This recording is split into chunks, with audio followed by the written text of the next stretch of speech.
Welcome to this week's edition of the Estes Park News Weekend Report. I'm Chris Hazelton. Here's a preview of the stories we're covering this week. A new show, Abstract to the Real, Photographs by Larry Purdy, opens this Friday, April 1st at the Art Center of Estes Park. The show begins with an artist reception from 5 to 7 p.m. Larry Purdy began his photography career 20 years ago, and he has a different way of viewing the awesome nature that surrounds us.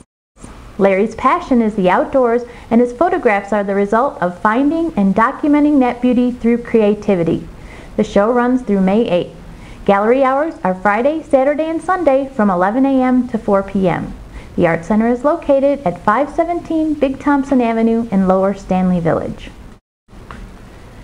On April 30th at the Park Village Playhouse in Estes Park, 10 men will come together to help support a wonderful new fundraiser called Mr. Estes Park. This fundraiser has been created by the Longs Peak Rotary Club for all to enjoy a night of laughter and fun. Mr. Estes Park is a men's pageant. The competition will be based on the fundraising abilities of each gentleman, as well as their casual and formal wear attire, a talent competition, and of course the interview portion. At the end of the evening, one local man will be crowned Mr. Estes Park. You will be able to read the profiles of each contestant in the Estes Park News before the event. The purpose of the event is to raise funds for the Longs Peak Rotary Club for youth activities and projects here as well as internationally. Space is extremely limited for this one-night show, so the club is encouraging everyone to get their tickets early.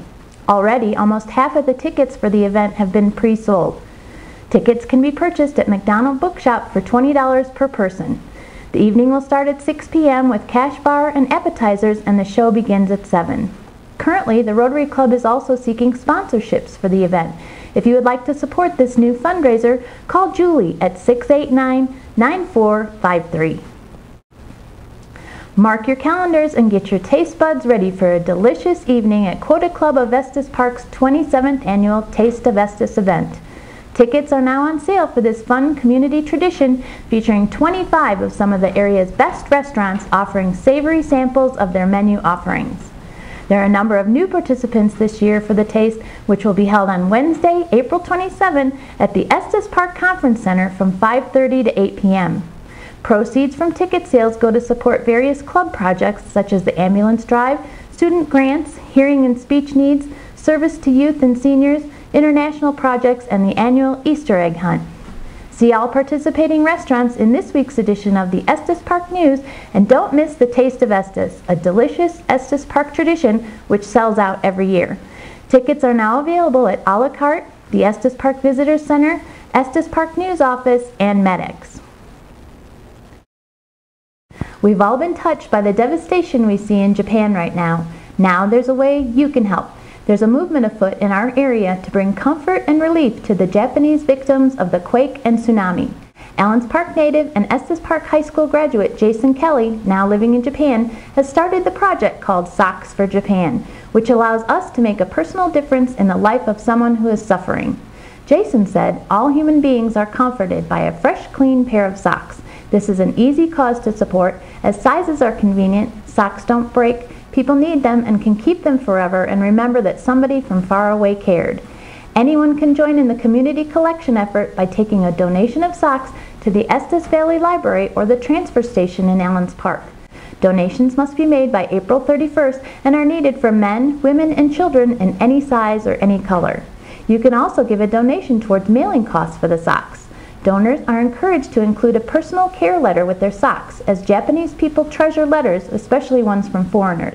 Victims of the '95 quake in Japan said that care letters were among the most uplifting items they received. For more information on Socks for Japan, please contact Candace at RockyMountainSocksForJapan@gmail.com or call Liz Kelly at 303-747-2403. Don't forget the Fine Arts Guild production of The Diary of Anne Frank and the Back Pew Creations melodrama, both open this weekend in Estes Park. Performances of The Diary of Anne Frank will be held Friday, April 1st and Saturday, April 2nd at 7:30 p.m. and Sunday, April 3rd at 2 p.m. at the Estes Park High School Auditorium. Tickets are available at McDonald Bookshop and downtown Estes Park and at the door. The Back Pew Creations melodrama, The Great Estes Park Land Grab, will be performed on April 1st, 2nd, 8th, and 9th at 7 p.m. and April 10th at 3 p.m. Tickets are on sale at McDonald Bookshop, the Community Church of the Rockies where the play is staged, or at the door. Proceeds from the play will be shared by the Estes Valley Victim Advocates and the Lifelong Learning of Estes Valley Preschool. This week, Friday, happens to fall on April 1st, which makes for the perfect opportunity for those of us at the Estes Park News to have a bit of fun with you all on April Fool's Day. We hope you all enjoyed the fun we had with our computers this week to help make your April Fool's Day something to smile about.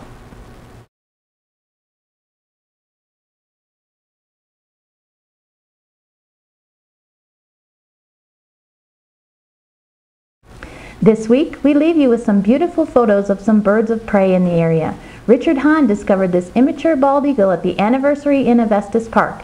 The young bird was migrating through Estes on his trip towards Alaska to his summer feeding and nesting grounds. Also, local bird expert Scott Rashid shares his photo of a boreal owl he spotted in Rocky Mountain National Park this week. Scott stated that after 20 years of bird watching, this is the first time he was able to capture an image of this elusive species for his collection. All of these stories and more can be found in this week's edition of the Estes Park News. Also, check out our other videos and the virtual paper on our website at estesparknews.com. I'm Chris Hazelton. Thanks for watching the Weekend Report. Have a great weekend, and we'll see you right back here next week.